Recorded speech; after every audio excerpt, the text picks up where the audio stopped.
أعوذ بالله من الشيطان الرجيم. بسم الله الرحمن الرحيم. السلام عليكم ورحمة الله تعالى وبركاته. الفاتحة.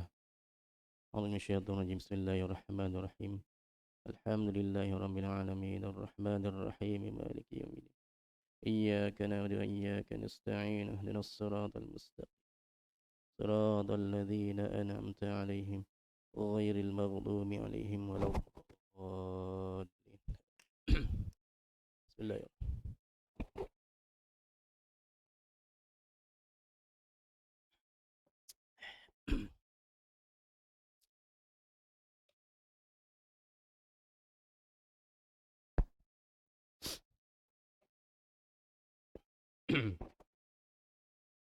بسم الله الرحمن الرحيم. إن الحمد لله نحمده ونستعينه ونستغفره ونعوذ بالله من شرور أنفسنا ومن سيئات أعمالنا. من يهده الله فلا مضل له ومن يضلل فلا هادي له.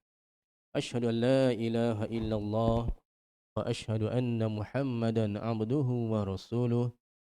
سبحانك لا علم لنا إلا ما علمتنا إنك أنت العليم الحكيم. ولا حول ولا قوة إلا بالله العلي العظيم. اللهم نور قلوبنا بنور هدايتك كما نورت الأرض بنور شمسك أبدا أبدا برحمتك يا أرحم الراحمين. اللهم صل على محمد وعلى آل محمد. اللهم صل على محمد وعلى آل محمد. اللهم صل على محمد وعلى آل محمد. Yang dimuliakan Tuan Mursi Surau, barisan tuan-tuan imam, tuan-tuan Bilal, tuan-tuan Siap, tuan-tuan sidang hadirin, muslimin, mukminin, muttaqin yang dirahmati Allah Subhanahu wa taala. Pertama-tama kita banyakkan kesyukuran kepada Allah Subhanahu wa taala kerana Allah masih lagi memberikan kita kesempatan, kelapangan, keizinan, kesihatan untuk sama-sama hadir pada malam ini ke surau ini. Walaupun mungkin suasana iklim di luar sana tidaklah begitu baik. Kita minggu lepas sudah terasa agak membimbangkan apabila walaupun hanya berlaku hujan 2 jam sahaja pada petang Khamis, tetapi telah berlaku kebanjiran. Hingga hari Jumaat, kita dicutikan di sekolah SK Binjai dan juga SRM Meru kerana menjadi sebahagian daripada PPS. Sampai ke hari Senin, sekolah Binjai masih bercuti. Menandakan di luar sana iklim tidaklah begitu baik. Dan kita pun sedang dalam keadaan berjaga-jaga. Ya, apabila hujan turun, ya, kita rasa bimbang. Bimbang juga dengan suasana ombak yang besar dan sebagainya. Sementara lagi kita nak mengadakan pilihan raya. Tinggal beberapa hari sahaja lagi.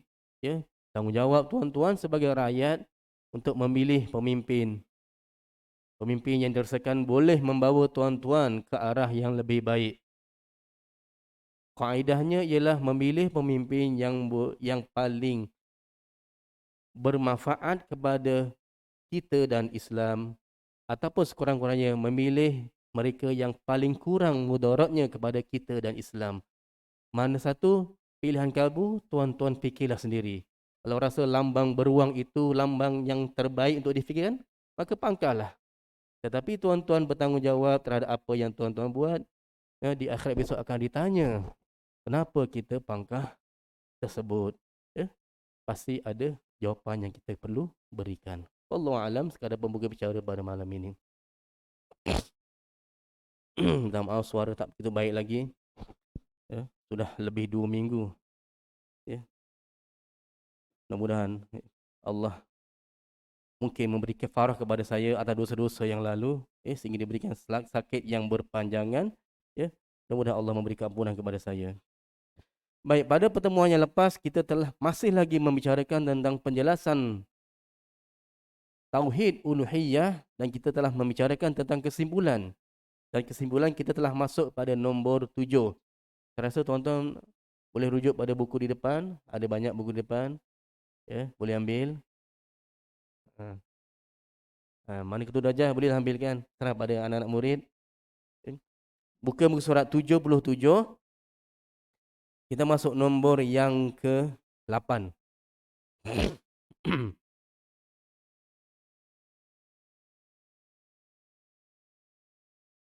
Ada buku ni.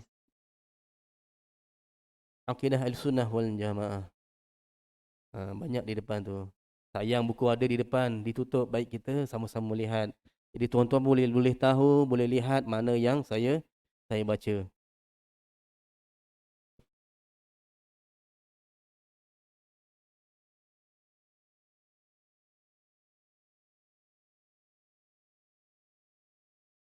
Baik, saya teruskan ya. Kita masuk nombor yang ke-8. Semua ibadat badaniyah dan ibadat qauliyah, yakni ibadat yang berkaitan dengan perbuatan fi'li ataupun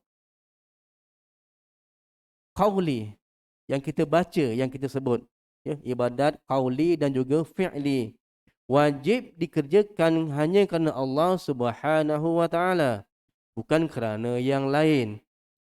Setiap yang mengerjakan ibadat-ibadat tersebut bukan kerana Allah, bermakna mereka telah menyekutukan Allah Subhanahu wa taala.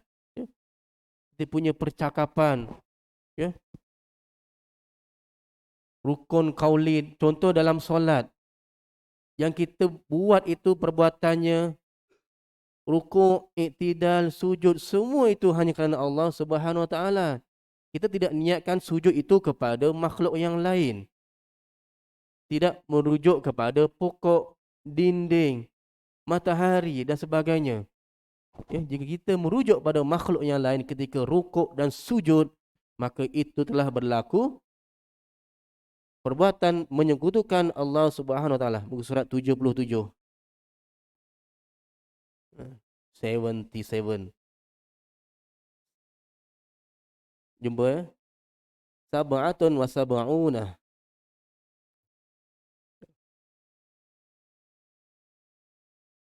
Jadi apa pun yang kita buat lillahi ta'ala. Sebablah kita dalam niat permulaan ibadat mesti niat kerana Allah Subhanahu wa taala, tidak kerana yang lain. Yang ke-9, al-uluhiyah, yakni ketuhanan dengan makna ijmali, ialah tiada sesuatu yang wujud yang berhak disembah dengan sebenarnya melainkan Allah Subhanahu wa taala. Ya, kita dah tahu bila kita sebut uluhiyah, iaitu merujuk kepada perkataan Tuhan al-ilah. Ya. Ilahun, al-ilah, ya. La ilaha illallah.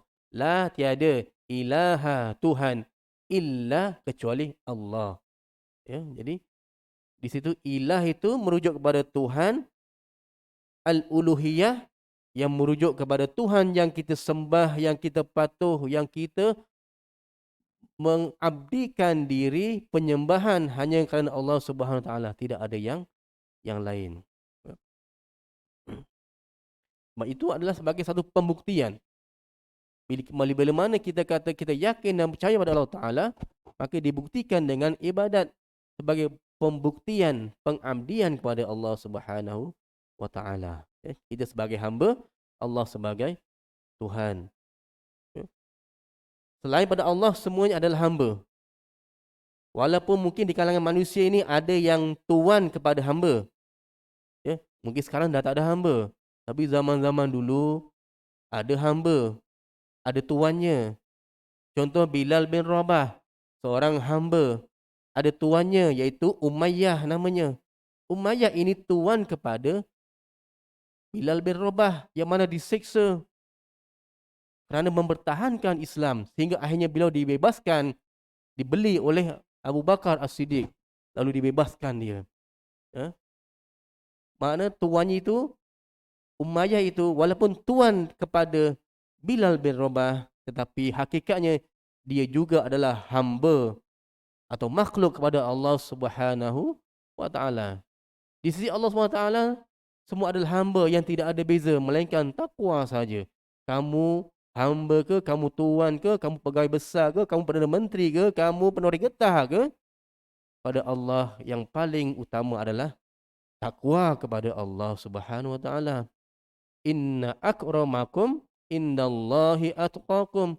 Yang paling mulia di sisi kamu pada Allah Taala ialah yang paling bertakwa. Takwa itu yang membezakan antara kita manusia dengan manusia yang lain. Ya. Lapa mungkin dia hanya orang biasa. Bila bin Rabah itu manusia biasa, hamba sahaya, kulitnya hitam, dah hamba hitam lagi, orang Habsyi. Ya. Tetapi Rasulullah pernah menyebut bahawa aku mendengar tapak Bilal bin Rabah di syurga. Kita ni yang tak tentu lagi. Syurganya tak ke mana pun tak tahu lagi. Tak ada jaminan lagi. Tapi Bilal sudah didengar tapaknya di syurga. Rasulullah mendengarnya. Masya Allah. Walaupun di dunia mungkin dia hanya seorang hamba berkulit hitam yang tidak ada apa. Tapi kerana takwa kepada Allah Ta'ala, maka dia adalah manusia yang mulia. Baik, ke-10. Kalimah Tauhid La ilaha illallah adalah dinamakan Tauhid Al-Uluhiyah, iaitu mentauhidkan ketuhanan, yang terkandung juga di bawah kalimah Tauhid tersebut makna Aqaid Al-Iman. Ingat lagi tak apa itu Aqaid Al-Iman? Yang terkandung 50 akidah. 50 akidah di bawah kalimah La ilaha illallah Muhammadur Rasulullah. Bagaimana? Iaitu 41 aqaid al-iman dalam La ilaha illallah. Maka 9 lagi pada Muhammadur Rasulullah. Lebih jelas lagi, ya. Bermakna pada 41 itu ada sifat yang wajib bagi Allah, ada 20. Sifat yang mustahil bagi Allah, ada 20. Dan satu sifat yang harus bagi Allah. Makna 20 tambah 20 tambah 1, 41. Ya. Itu aqaid al-iman, akidah-akidah iman pada kalimah La ilaha illallah. Tiada Tuhan melainkan Allah. Ya. Wajib, mustahil, harus. Harusnya apa? Harus untuk Allah membuat sesuatu dan harus untuk Allah tidak membuat sesuatu. Allah menciptakan kita, makhluk ini harus. Tidak ada kewajipan, tidak ada pengharaman. Harus untuk dibuat ataupun tidak. Tapi hakikatnya kita telah pun dicipta dan telah hidup di dunia ini sebagai ujian untuk menuju akhirat yang kekal abadi. Okay, baik, itu 41 dalam kalimah La ilaha illallah. Di sini juga ada yang disebutkan nafi dan isbat. Apa dia nafi, apa dia isbat?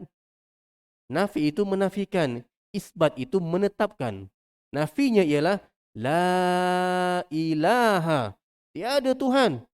Mana dia menafikan, menidakkan. Kemudian ada penetapan seterusnya. Illallah, kecuali Allah. Itu isbat.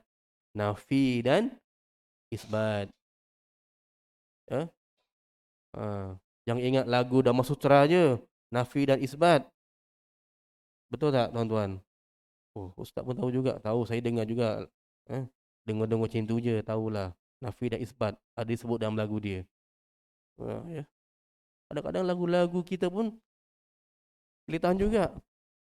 Sebahagiannya kadang-kadang ada mengandungi kalimah ataupun ilmu-ilmu akidah. Kita tak pasti sama ada masa cipta lagu tu memang berkaitan ataupun kebetulan. Itu wallahu alam. Contohlah bila ada lagu dikatakan 73 pintu, 73 jalan yang sampai hanya satu jalan. Itu lagu. Tapi ada kaitan. Nabi pernah sebut dalam satu hadis di mana Nabi menyebutkan bahawa di akhir zaman nanti orang-orang Bani Israel terpecah kepada 72 dan orang-orang Islam di akhir zaman terpecah kepada 73. maka yang masuk syurga hanya satu sahaja. Maka sahabat bertanya, "Ya Rasulullah, siapa yang satu itu yang masuk syurga?" Nabi menjawab, "Yang satu itu ialah yang mengikut sunnahku dan juga sahabat-sahabatku." Itu sebutan ahli sunnah wal jamaah. Bila sebut sunnah, maknanya Quran dan sunnah. Jamaah itu apa? Jamaah itulah yang mengikut sahabat-sahabatnya. Siapa sahabat-sahabatnya? Abu Bakar, Umar, Uthman, Ali. Sebab itulah bila kita ada membuat sesuatu amalan yang dikatakan tidak dibuat pada Rasulullah, tapi dibuat pada zaman Umar, dibuat pada zaman Uthman, itu sebenarnya masih lagi tertakluk kepada apa yang Nabi sebut, sunnahku dan juga sahabat-sahabatku. Tidak adanya penyelewengan dan penyesatan sebenarnya, tuan-tuan. Cuba ahli sunnah wal jamaah. Ya. Baik. Tadi sebab apa ni? Okey. Ya, jadi 41 aqaid al-iman pada kalimah la ilaha illallah. Kemudian 9 lagi pada kalimah Muhammadur Rasulullah.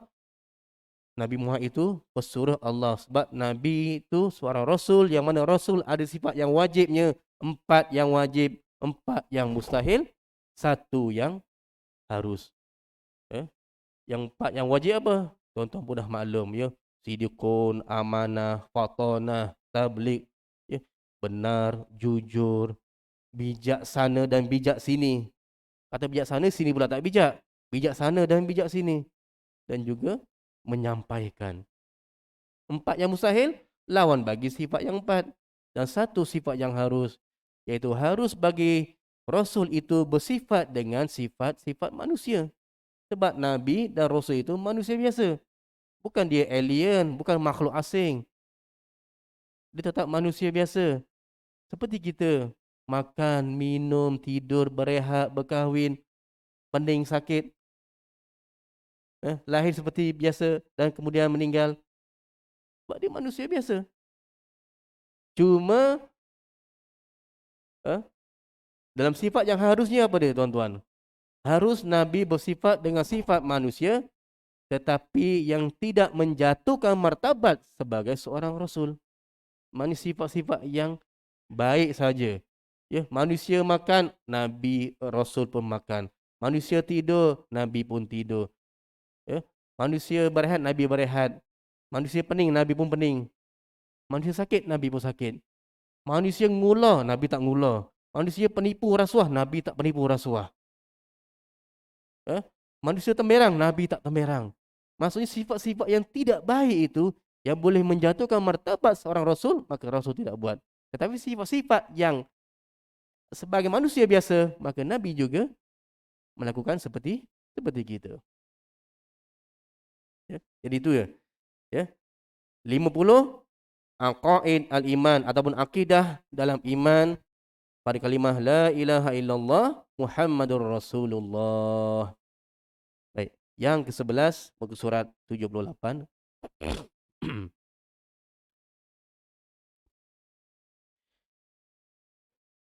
Tertakluk di bawah tauhid al-uluhiyah ialah tauhid asma dan tauhid as-sifat. Ya. Dalam tauhid uluhiyah ini terangkum dalamnya tauhid asma was sifat. Asma tu nama-nama, ya. Asmaul husna yang 99, nama Allah yang terbaik. Ya, semua nama Allah. Tapi itu sifat-sifat yang baik. Ar-Rahman, Rahim, Al-Malik, Al-Qudus, Al-Muhaimin. Semua itu sifat-sifat, nama-nama yang menunjuk kepada Allah Subhanahu Wa Taala. Sebagian ulama mengatakan bukan hanya 99. Kalau adalah sifat-sifat lain yang menunjukkan kehebatan, keagungan, yang tidak menunjukkan kelemahan, yang luar daripada 99, itu juga berhak diberi pada Allah Subhanahu Wa Taala. Sebab Allah itu bersifat dengan sifat-sifat yang sempurna. Tidak ada kelemahan. Ya. Bisifatil kamal, sifat yang sempurna. Tidak seperti makhluk, sifatnya adalah lemah dan ada dan apa? Sebab kita makhluk, kita dicipta, maka kita pasti ada kelemahan. Yaitu mengiktikadkan bahawa Allah mempunyai nama-nama yang baik, asmaul husna, dan sifat-sifat yang sempurna, sifat kamalat, kamal, ya. Kamal tu sempurna. Kalau sebut camel tu unta, tu camel bahasa Inggeris. Ya, kamal sempurna. Ya. Yang ke-12, zat dan sifat Allah adalah suatu perkara yang wujud lagi qadim, ya. Zat dan sifat, maknanya zat Allah itu diri Allah Taala. Kita tak kata diri manusia ni, diri manusia, ya. Tapi Allah itu kita sebut zat. Zat Allah itu dan sifat-sifatnya adalah wujud lagi qadim. Qadim ini ialah sedia ada tanpa permulaan. Tanpa permulaan, sedia ada. Qadim seperti zatnya. Kalau kita kata zatnya qadim, sifatnya jadid baru, maka tak ada, tak matching lah. Macam mana zat dah muncul dulu, kemudian baru sifatnya datang kemudian.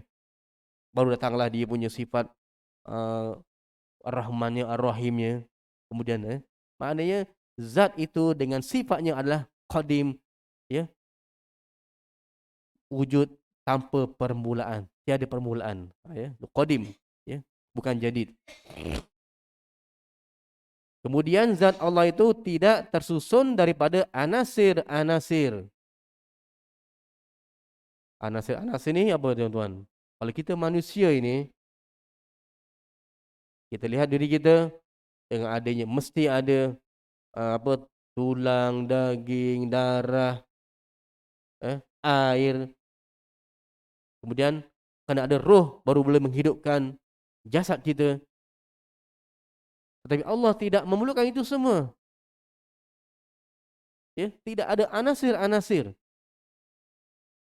Sesuatu yang kita boleh lihat, sesuatu yang kita boleh bayangkan, ya, maka itu semua adalah makhluk. Zat Allah ada sesuatu yang lain yang tidak akan sama dengan apa sahaja perkara yang berkaitan dengan makhluk. Dan sifat Allah adalah qadim. Sifatnya qadim, bukan baharu, tetapi sedia ada tanpa permulaan dan berdiri di atas zat Allah yang sedia ada tanpa permulaan. Ya. Baik. Bila sebut anasir-anasir tadi, ya, kalau manusia memanglah kita ada anasir-anasir untuk menjadi satu manusia. Tetapi disebutkan juga dalam kitab Risalah Tauhid, di mana kalau makhluk-makhluk itu diciptakan, dalam kitab Arab ini disebut ada arad-arad dan jisim-jisim. Ain, ra, dad, arad dan jisim. Apa arad itu? Arad itu adalah satu bentuk hexagon. Kita ni, tuan-tuan, kalau kita besarkan sel kita ni, ya, kita ada berjuta-juta sel ni, berkembang. Bentuk ni kan macam hexagon. Macam rumah lebah kan. Dia berkembang berjuta-juta. Ya. Semua makhluk di dunia ini, sama ada pepejal, ya, ataupun benda yang beku, berkembang dengan arad-arad ataupun sel-sel yang berkembang.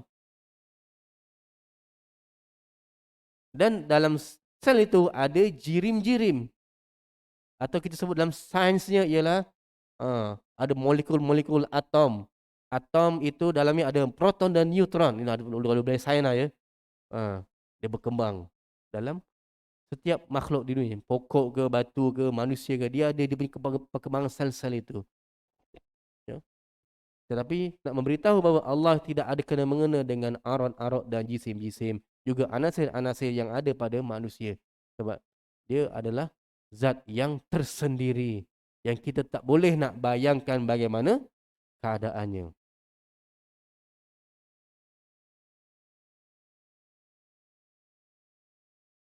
Baik, mana lagi? Yang ke-13, yang terakhir,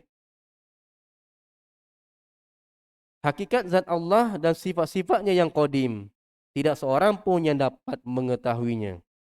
Tak siapa pun yang tahu. Hatta Rasulullah sendiri pun tak boleh nak mengetahui tentang zat Allah. Ya. Rasulullah sendiri pun tak tahu. Kita lagi makhluk yang memang tak tahu macam mana zat Allah Ta'ala. Jadi kita tak boleh nak membayangkan.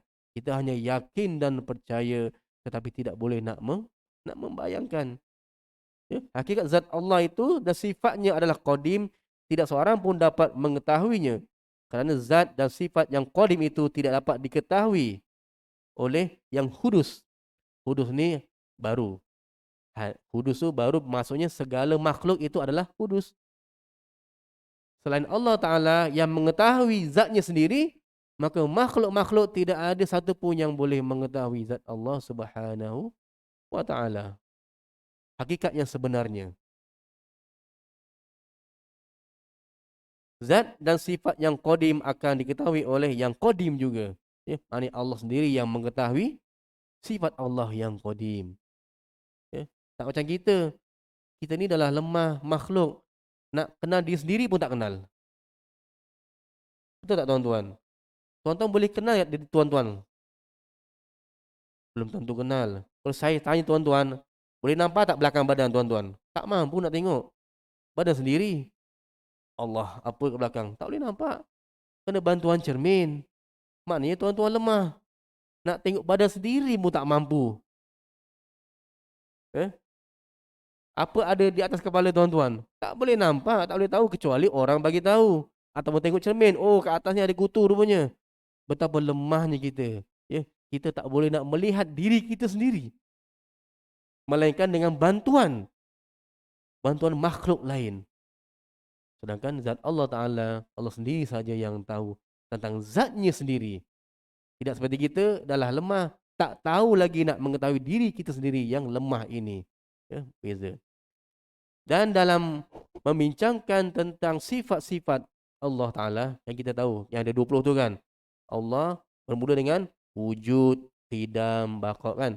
Allah wujud, qidam, baqa, mukhalafatuhu lil hawadisi, qiyamuhu binafsihi wahdaniyah, kudrah iradah, ilmun hayyun sama' basar, kalamun qadiran muridan, aliman hayyan sami'an basiran mutakalliman. Itu sifat-sifat Allah yang 20. Yang pertama kita sebut tadi apa? Wujud. Sebahagian ulama mengatakan wujud itu adalah zatnya sendiri. Sebab tanpa wujud tidak akan ada sifat yang lain. Betul tak tuan-tuan? Dia kata Allah. Okey, zat Allah. Sifat yang pertama tu wujud. Maka sebahagian ulama mengatakan wujud ini adalah zat Allah. Dia bukan sifat. Sebahagian ulama, ya, ini perbahasan ulama, ya. Sebahagian ulama mengatakan ini adalah sifat. Sifat bagi zat. Tapi sebahagian ulama mengatakan wujud ini adalah zat, bukannya sifat. Sebab tanpa wujud takkan ada sifat yang lain. Mana mungkin zat itu ada apa sifat qidam, baqa, mukhalafatuhu kalau tak ada wujud. Bila tak ada wujud, tak adalah semuanya. Ya. Seorang manusia yang bernama Ahmad contoh, yang sifatnya pemarah, sifatnya penderma, sifatnya baik, sifatnya rasuah. Tapi tiba-tiba dia belum wujud. Dia tak wujud, maka tak akan ada semua sifat-sifat itu. Sebab itulah sebagai ulama mengatakan wujudnya itu sendiri adalah zat Allah Subhanahu Wa Taala, bukan sifat. Tetapi kita tak perlu nak membuktikan ini adalah pendapat sebahagian ulama, ya. Dia tak masuk pun dalam rukun iman benda tu. Oh. Baik. Habis? Alhamdulillah habis dalam fasal yang ke-6 iaitu penjelasan tentang mengenai al-uluhiyah. Pengertian uluhiyah, hal-hal yang berkaitan dengan ketuhanan. Hal indakum ayyu mushkilah? Any question? Boleh teruskan? Sementara itu saya tanya dulu kalau kod ada yang nak bertanya, ya. Kalau tak ada saya masuk fasal yang ketujuh, penjelasan mengenai tauhid rububiyah ataupun tauhid Rabbun, ya. Tadi al-ilah, ilahun maknanya Tuhan, iaitu Tuhan penyembahan, Tuhan yang kita tunduk sebagai bukti pengabdian. Dan pasal yang ketujuh, Tuhan Rabbun, maknanya Tuhan sebagai Tuhan yang berkuasa, yang mentadbir, yang mengurus, yang mengelola alam semesta ini. Itu beza. Tadi pengabdian yang kita sujud tunduk patuh, yang ini yang Rabbun, Tuhan yang berkuasa mentadbir sekalian alam, ya. Baik. Pengertian rububiyah dan hal-hal yang berkaitan dengan pentadbiran atau urusan Allah Subhanahu wa taala. Rububiyah dengan makna ijmali atau makna yang menyeluruh ialah mengiktikad Allah dengan iktikad yang jazam. Jazam ni iktikad dengan sebenar-benarnya, dengan penuh yakin, muktamad, mantap, jitu, tak ada pertikaian. 100%. Tak ada keraguan. Itu makna jazam. Makna keyakinan yang penuh. Tak ada ragu-ragu. Bukan hanya cintaku 100%. Tapi keyakinan pada Allah Ta'ala, sifatnya sebagai pentadbir ada 100%. Tak ada keraguan. Ya, tak yakin Allah yang mentadbir dunia ini dengan penuh penuh hebat. Tak ada keyakinan, tak ada kita ragu-ragu. Macam tak ya je. Tengok hujan banjir je. Macam lemah je. Kita petikai pula. Sedangkan hujan banjir itu sebagai satu ujian kepada kita. Satu kifarah mungkin atas dosa-dosa kita. Mungkin kita dah lama buat dosa. Lama tinggalkan perintah Allah Ta'ala. Jadi Allah nak memberi kita peringatan. Supaya eleng-eleng ya. Enggak itu so. Tina-tina. Eleng-eleng aku ke. Itu peringatan. Ya. Maka kita kena ingat. Ya, semua itu sebagai ujian dan peringatan. Iktikad yang jazam bahawa Allah SWT adalah mentadbir semua benda dan perkara yang ada di dalam dunia ini. Tiada pentadbir yang lain melainkan Allah SWT yang Maha Esa dan Maha Berkuasa. Tidak ada yang lain. Dia tak ada kongsi-kongsi. Ya, sebab Tuhan hanya satu. Allah itu Esa, satu, tunggal. Ya. Itu sebab qul huwallahu ahad. Katakan wahai Muhammad, Allah itu satu, esa tunggal. Tidak ada dua, tidak ada tiga. Semuanya dengan satu itulah menunjukkan kehebatan. Kalau Tuhan tu ada tiga, kalau kata Trinity tu ada tiga, ada Tuhan Bapa, Anak, Holy Ruhul Kudus. Tiga dalam satu, maknanya dia joint venture, tak kuat lah. Nak kena berhubung antara satu Tuhan dengan satu Tuhan yang lain. Nak buat sesuatu pun kena bincang. Nak buat bumi ni bulat ke lonjong ya. Tuhan pertama kata, kita buat bulat. Tak ada. Kita buat lepir saja. Tak boleh. Kita buat petak segi. Duk bergaduh kalau Tuhan tu banyak. Nanti ada yang menang, ada yang kalah. Mana ada sifat Tuhan tu kalah? Tuhan itu mesti kena menang. Kalau dah Tuhannya ada banyak, macam mana? Sudah pasti ada yang menang, ada yang kalah. Maka tak logik bila Tuhan itu ada banyak. Itu baru tiga. Kalau bab kata Zamri Vinod, dia kata Tuhan Hindu ada 330 juta. Macam mana? Kalau hari-hari sembah satu Tuhan sampai mati pun tak habis. 330 juta. Banyak tu. Ya. Tak tahulah macam mana nak sembah. Ya. Jadi sebenarnya satu itulah menunjukkan kehebatan. Sebab nakhoda tidak boleh ada dua atau tiga. Kalaulah kapal itu ada tiga nakhoda, pasti akan pecah tiga kapal itu. Satu perintah ke kiri, satu perintah ke kanan, satu perintah terus. Maka pecahlah kapal itu. Sebablah pemimpin hanya ada seorang. Yang lain mungkin boleh bagi pendapat, boleh berbincang. Tapi keputusan mesti daripada seorang ketua saja. Kalau ketua ada banyak, memang tak akan jadi. Mana ada Perdana Menteri sampai tiga orang? Tak ada. Cuma Perdana Menteri dalam satu penggal ada tiga orang, betul? Dalam sejarah, ya, sejarah kita, dalam satu penggal ada tiga orang Perdana Menteri. Tidak pernah berlaku sebelum ini. Sebelum ini 22 tahun seorang Perdana Menteri. Tapi yang sekarang berlaku dalam masa 2-3 tahun ada tiga Perdana Menteri. Masya Allah, ya. Itulah suasana yang berlaku sekarang ini. Wallahu alam. Cukup, ya. Jam pun dah berbunyi, ya. Jadi insya-Allah kita akan bertemu lagi pada kuliah yang akan datang. Kita akan sambung semula dalam bab yang ketujuh ini, iaitu penjelasan mengenai tauhid rububiyah. Wallahu alam. Yang baik pada Allah SWT, yang lemah di saya sendiri.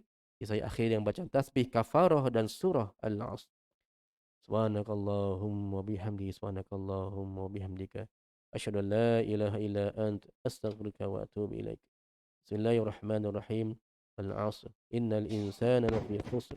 Illa alladhina amanu wa 'amilus solihati wa tawasaw bil haqq wa tawasaw bis sabr. Sadaqallahul azim.